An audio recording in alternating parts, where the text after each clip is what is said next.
تراویح کا لفظ نیا ہے، یعنی یہ میرے نبی کے زمانے میں یا صحابہ کے زمانے میں یا تابعین کے زمانے میں تراویح کا لفظ نہیں تھا، یہ بعد میں ایجاد ہوا ہے۔ اس دور میں قیام اللیل تھا، وہ یہ تراویح کا لفظ بنا کہ بعد کے دور میں اہل مکہ 4 رکعت پڑھتے تھے اور پھر ایک طواف کرتے تھے۔ اس کو ترویحہ کہتے ہیں، تھوڑے آرام کرنا، راحت سے ہے نا، اس کا اصل جو مصدر ہے وہ راحت ہے۔ تو 4 رکعت پڑھ کے طواف کرتے تھے، تازہ دم ہو جاتے تھے، پھر 4 رکعت پڑھتے تھے، پھر طواف کرتے تھے، پھر 4 رکعت پڑھتے تھے، پھر طواف کرتے تھے، پھر 4 رکعت پڑھتے تھے، پھر طواف کرتے تھے، پھر 4 رکعت پڑھتے تھے، پھر طواف کرتے تھے۔ تو اس سے یہ تراویح کا لفظ بنا کہ وقفہ لینا، آرام کرنا۔ مدینے والوں نے کو جب پتہ چلا کہ مکے والے تو ہر 4 رکعت کے بعد طواف کرتے ہیں، ہم کیا کریں؟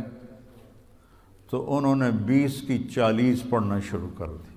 اللہ نے اس امت پہ قیام اللیل، جس کو اب ہم تراویح کہتے ہیں، یہ اس امت کو تحفہ عطا فرمایا کہ اس میں قرآن سنو۔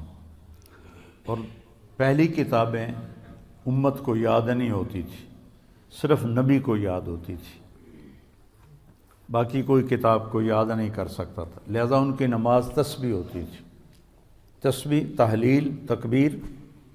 تو ہمیں تو اللہ قرآن دیتا ہے، اگر قرآن کی سمجھ ہو تو کتنے کبھی جنت کے نظارے،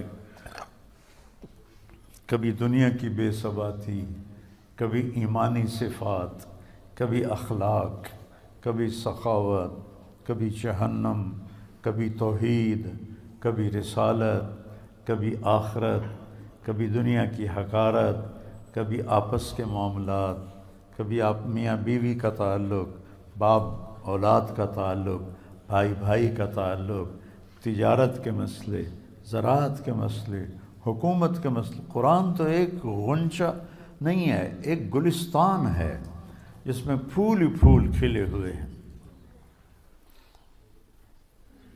ابو ریحانہ رضی اللہ تعالیٰ عنہ جہاد کے سفر میں تھے، واپس آئے تو بیوی سے کہنے لگے 2 نفل پڑھ لوں؟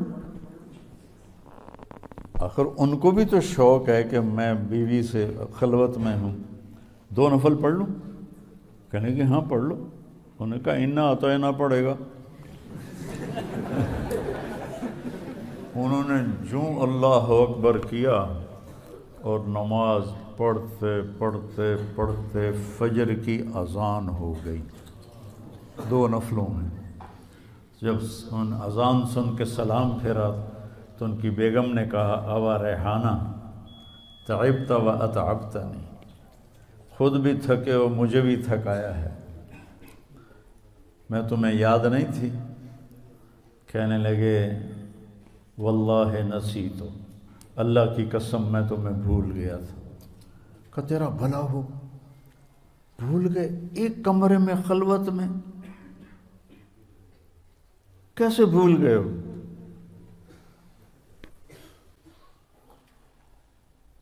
کہنے لگے جب میں نے قرآن شروع کیا نا تو میرے سامنے جنت جہنم کے نظارے ایسے آئے کہ مجھے یاد ہی نہیں رہا کہ میں کہاں کھڑا ہوں،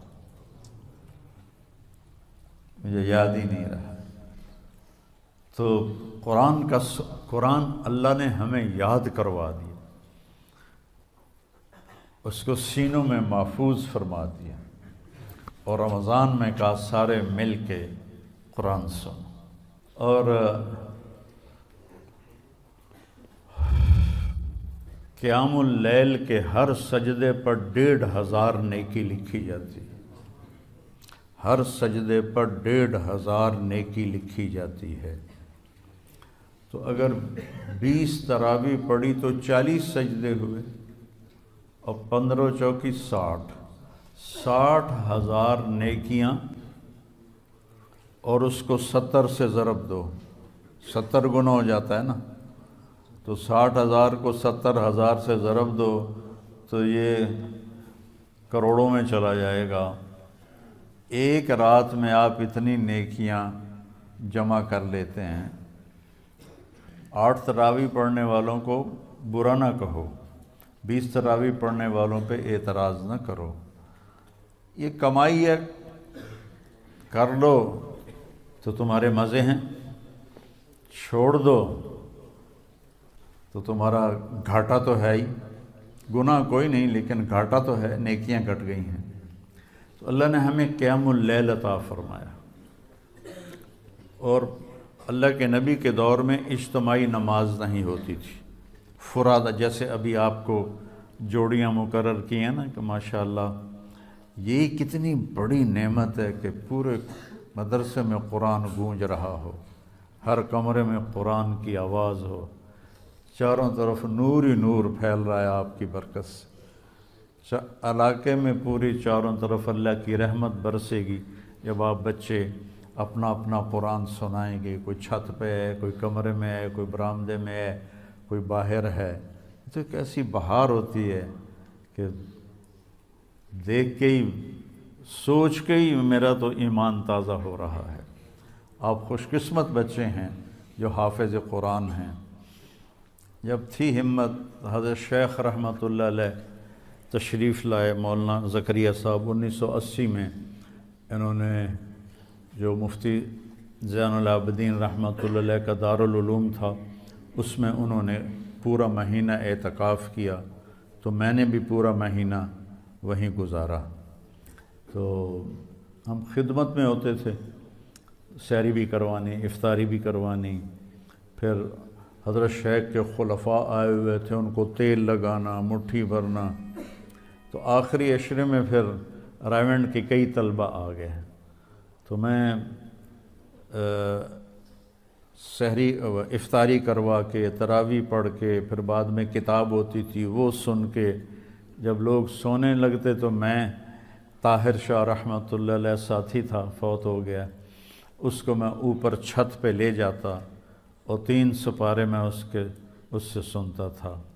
تو میں نے 2 قرآن ختم کیے، ایک تراویح میں اور ایک 10 دن میں جو آخری عشرہ ہے، روزانہ 3 پارے، اور تہجد کی 8 رکعات میں 3 پارے میں اس سے سنتا تھا۔ تو اللہ نے قرآن کو تازہ رکھنے کے لیے ہمیں یہ دور، آپ خوش قسمت ہو کہ آپ دیکھیے آپ کا ہر عمل، ہر سبق کا ہر لفظ کا اجر 70 گنا ہو رہا ہے، 70 گنا ہو رہا ہے، اور آپ کے جو نوافل ہیں وہ فرض کا درجہ پا رہے ہیں، اور آپ کے جو فرائض ہیں وہ 70 گنا جا رہے ہیں۔ آپ جتنی کمائی کوئی نہیں کر سکتا ہے،